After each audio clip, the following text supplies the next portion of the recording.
Side Order is by far the Splatoon franchise's most hyped campaign yet. You know what? I'm not doing this intro again. Chances are that if you clicked on this video, you already know what Side Order is, and you're going feral having to wait just a few more days for it to drop. So in order to feed your Side Order thirst, here are more of your guys' Side Order theories. Starting off, we have Splatoon 3 was released on Teddy Bear Day. Mr. Grizz resembled a teddy bear. Side Order releases on Cat Day in Japan. Little Judd could be the greater villain. The last three point out that Oct says another bystander who got sucked in. I think this could point to maybe Paul the Octoling from Sashimori and Mashup, Warabi from Despair, could also be involved in this as they also know Marina. Now, something I've seen making the rounds lately is a theory that we're going to be seeing a lot more musicians from the Splatoon 2 game, where they're introducing Splatoon 2 in Side Order. And to be honest, with the recent gameplay review trailer that we got recently that had a line from Oct saying, "We'll keep it warm," according to the elevator, I do think there is a higher chance for this theory end up being true. For some reason, I actually pray for the main villain of the DLC. Agent 4 has been one of the most forgotten characters in the entire series compared to other characters. Callie, Agent 8, Fry, etc. Even Captain is loved more than them. To be honest, I think it would be really cool to see 4 be like the actual main villain of the game. However, I did have a theory from like, what, a year ago? Saying that, like, I have a theory about Agent 4. Agent 4 is a temporary agent. Let's assume that not all agents are permanent, because like Agent 4 kind of popped up so that Marie could go rescue Callie from the Octolings or Octarians. And, you know, like once that job is over, that was it. There was no like, oh, you know, let's fight him back, get Zapfish back. It was no, let's go get Callie.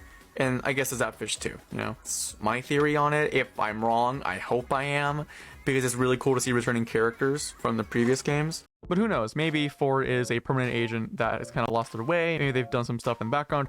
We won't know until the game drops, so we'll see in a few days, I guess. Not trying to crap on the idea, but I don't get the Little Judd is behind this theory. The DLC has zero reference to Judd or Little Judd at all, and while it is a little suspicious that Little Judd has taken over the Grisco stuff, how would building a simulation achieve his goal of getting rid of Judd at all?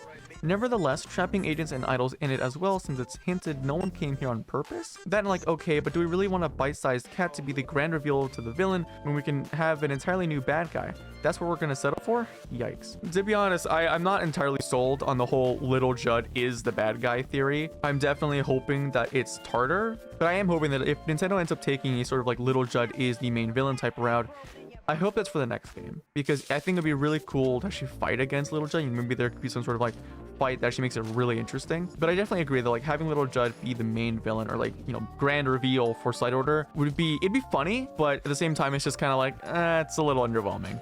Marina and Pearl, after performing at Deep Cut's concert, talk a bit on stage before leaving the stage. Marina mentioned a side project she's making in Inkopolis, which is probably a nod to Side Order. She says Pearl has to help her with it. After the end of the concert and after slaying Anarchy Rainbow Deep Cut, they go see Marina's side project. It turns out to be a digitized version of Inkopolis Square. It's not a simulation, but a transformed Inkopolis Square to look all orderly. The square was blocked off and used by Marina to create this digitized space.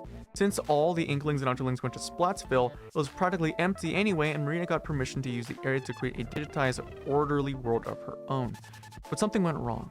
While Marina was fixing the code, a hacker gained access to the space, kidnapping Marina. This forced Pearl to recruit 8 again to help her save Marina.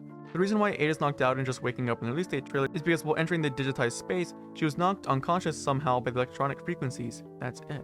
To be honest, that could be rather interesting. I do think that Oct has something to do with this. It's weird that Oct has somehow gone from the deep sea metro, which is deep underground, I believe, and is now above ground in Inkopolis. It's really weird. But I definitely do think that Oct has more to do in this game than a lot of us are giving her credit for. So, I don't know. We'll see. At the time this video, Side Order releases in a few days, but let me know your guys' theories. Feel free to drop more in the comment section down below. We'll compare them after Side Order is released to see if any of them do hold up. But that is all I have for now. Feel free to subscribe if you guys enjoy my content, and I will see you guys in the next one. Bye!